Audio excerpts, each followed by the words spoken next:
तर HMPVशी लढण्यासाठी आता केंद्र आणि राज्य सरकार दोन्ही सरकार सज्ज आहेत. प्रतिक्रिया सार्वजनिक आरोग्य मंत्री मेघना बोर्डीकर यांनी दिलेली आहे आणि भारतामध्ये या विषाणूचे काही रुग्ण आढळलेले जवळपास 5 रुग्णांची आतापर्यंत नोंद झालेली आहे. त्यामुळे नागरिकांमध्ये एक प्रकारे भीतीचं वातावरण आहे. मात्र घाबरून जाण्याची गरज नाही. नागरिकांनी काळजी मात्र घ्यावी असं आवाहन करण्यात आलेलं आहे.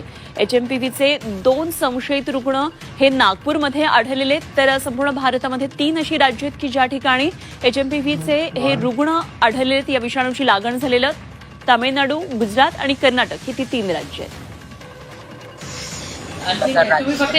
आहे आणि मी सगळ्या नागरिकांना आपल्या माध्यमातून विनंती करू इच्छिते की गर्दीचे ठिकाणं टाळले पाहिजे. कॉमन कोल्ड जो असतो, कॉमन फ्ल्यू जो असतो आपला, आपण म्हणतो व्हायरल झालं तशा पद्धतीचे सिम्पटम्स जर असतील तर घरीच राहायला पाहिजे. हात स्वच्छ धुतले पाहिजे, डिस्टन्स राखलं पाहिजे.